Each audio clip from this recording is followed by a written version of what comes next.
You are the best governor in America. Do you plan on being the best president of America?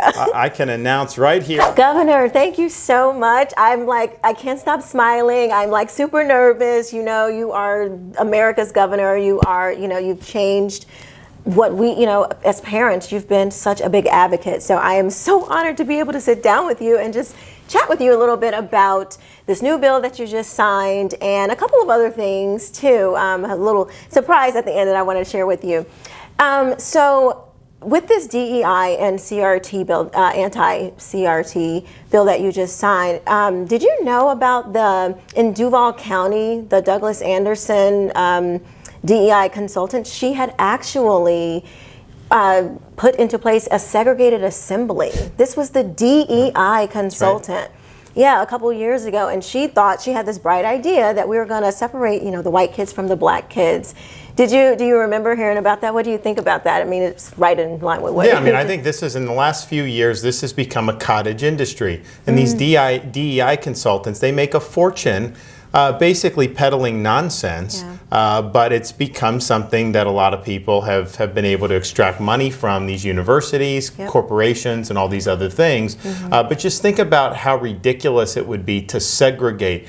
And part of the reason why, I look like at our country, when I was growing up, we did better with race relations in many respects than we're doing now, because you have so many elites that are constantly trying to divide us rather than trying to unite us. And so do we want a society in which people are judged based on their merit and based on their character, or do we want to say, you because you look this way must be this, and you because you look different must be that? So I think it's totally antithetical to what a free society is supposed to be. Part of it is ideological, but part of it is grifting. Let's make no mistake about it. True. I mean, you will have some of these consultants, they will say, I can come to your university and explain to you why capitalism is racist. If you pay me $50,000 an hour, imagine that, right? Give me a break. It's just such a farce. It is so crazy. And like in church, we call that speaking into somebody's life. Like when you're constantly saying you're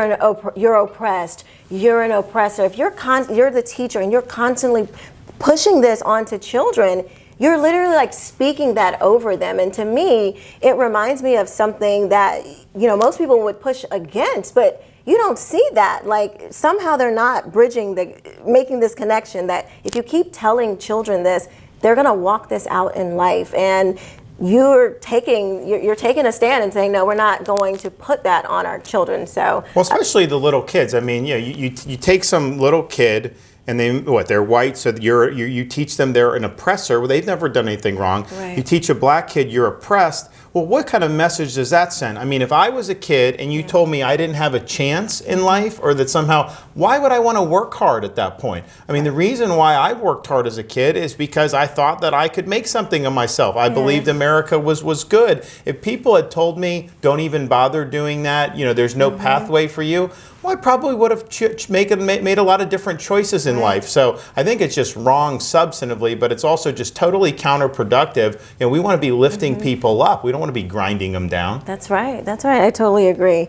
And speaking of that, so Black American history, which is American history, it has been officially taught as early as 1915, as far as I could find.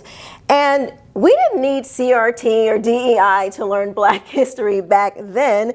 But your opponents and people that don't agree with you or us, or people who are against critical race theory and DEI, they think that we need these programs today in order to learn Black history. Why can't they understand, or why do you think that they think we need CRT and DEI programs just to learn history? Well, look, you don't need that, but they have to say that because they know defending CRT and DEI and the merits isn't popular. And so we've in Florida always required American history to include, of course, history about African Americans. I mean, it's central to many important debates in our country. It's part of some of the lowest lights in the country, but it's also some of the highlights of overcoming adversity and achieving freedom and realizing the dream. So that should be part and parcel. And I've looked up to people, whether it's, we had founding fathers during the Revolutionary era who were Black. They don't like to talk to you about that. That's right. And then we have people, through the Civil War era that who was President Lincoln looking to? People like Frederick Douglass, and still's very inspirational figure today, and then on down the line. But I don't think treating that as like some type of separate history is the right way to go. We're all Americans. We can tell the story, and ultimately, I view the story as one where you had these ideals set forth in 1776, put in a Constitution 1787, Bill of Rights 1791. They were not fully realized at the time, but those were the right ideals. And I think American history is really, how do you live up to those lofty ideals? So I think ultimately it's a positive story, and I think it's a story that should be told. Yeah, that brings me to my next question. Those that say that you want to erase Black history, that you don't want Black history to be taught, and that you are, you know, a racist, which is crazy.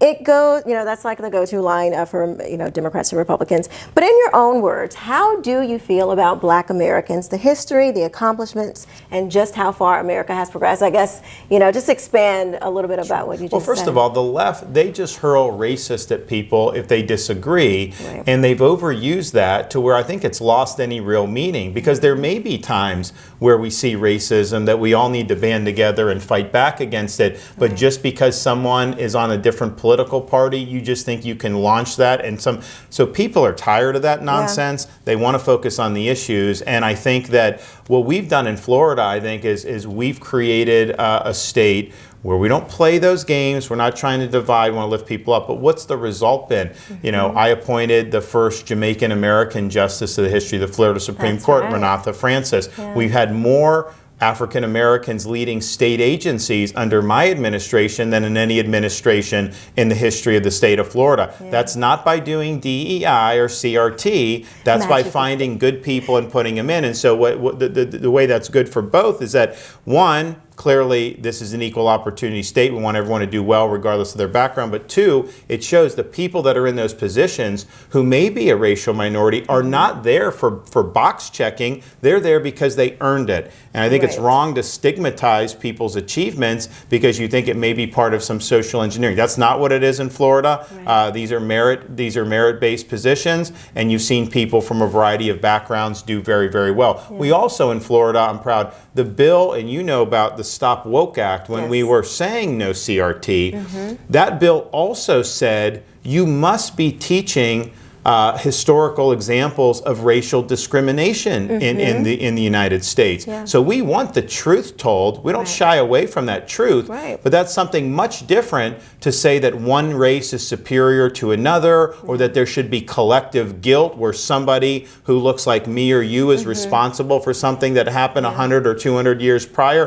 That is where they get totally off the rocker. That's where we fought back, and they know we're right on it. That's why they've got to try to say, oh, they don't want to learn about this or that. No, not only do we want them to learn, it's required that they learn those key components. Yeah, I love that because it just makes sense. You know, it just makes sense. And the legislation, HB 999, or now it's SB 266, I think it is, literally calls Florida and subsequently America to a higher standard. Like what you were just saying, we're not going to be judging you by your skin color. And this is, to me, this is more than just a bill. This says that Florida believes in the spirit of the human being. It says that a person is not reduced to their skin color, that one has to be defined by their ancestors' disappointments, like you just stated. You are calling people to go beyond that superficial layer. You could easily just say, like, forget it, you know? So why do you do this? Like, why? Well, look, I mean, ultimately, we've got to do what's right. We've got to get all of our institutions, I think, grounded in truth and grounded in the traditional mission of something like a university. It's to enlighten people, have debates. It's not to impose an ideological agenda. It's not to try to foment, you know, quote, political activism or quote, social justice. And so what we're doing is saying, here's the purpose of the university. We really believe merit and achievement matters. And one of the things that we did in some of the bills, they have these DEI, CRT loyalty oaths that they make people that want to be a professor in some universities take. So if someone asks you, what is your view on, kind of equal opportunity, they say, I think everyone should be treated equally regardless of their race. You get points off for saying that because you're not doing all the ideological gymnastics that they want you to do. And so really, are we going to penalize someone for believing in a colorblind society? That should be our goal that we aspire to. So in Florida, we said no loyalty oaths. You can be hired or not based on your merit, but you do not have to take an oath to a particular ideological agenda. And I'll tell you, there's professors all across this country. Not all of them are conservative professors. They view that as a breath of fresh air because what the left has done, they've created a very stuffy intellectual environment. People feel like they're walking on eggshells. They don't feel like they can actually discuss issues. And that is not what you want in higher education. So in Florida, merit, achievement, treat everyone as individuals, not try to divvy them up in certain groups. And I think that is ultimately going to lead to a better system. Absolutely. I mean, look at that. It's like, why don't we just do the Constitution? Why not? It's a good document. So, okay. This is more of a personal thing. So my oldest daughter and I, we just started this segment on the Quisha King Show where I am interviewing the best governor in America. It's called Lessons and Lemonade.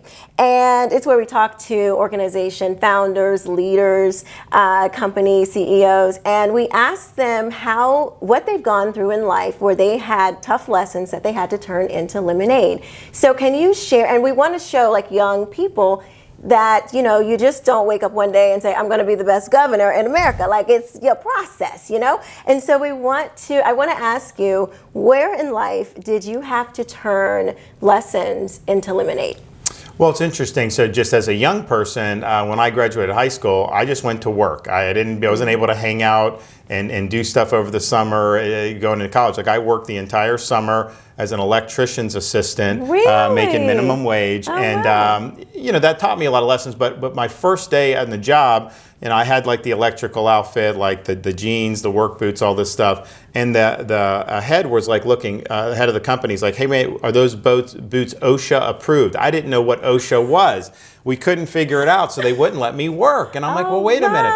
So I had to go buy boots that were OSHA approved. And so it was like $200, which is basically what I made the whole week. And so I was frustrated with that. And I was thinking, like, why am I doing this, paying money to earn money or whatever? But I just decided, you know what? I'll just work one extra week at the end of the summer to make up for that. I went to work, so I'm there 6 a.m. as an 18-year-old kid going all the way through. But I learned a lesson about that. Government sometimes does things, it says it's helping you, but sometimes it could be harming you. And I was harmed by that because the boots I had were fine. They just didn't necessarily have the stamp of approval on. And so I don't think I was any safer. I was a little bit poorer as a result of that, but it is what it is. They were regulating your boots. They were. That is insane.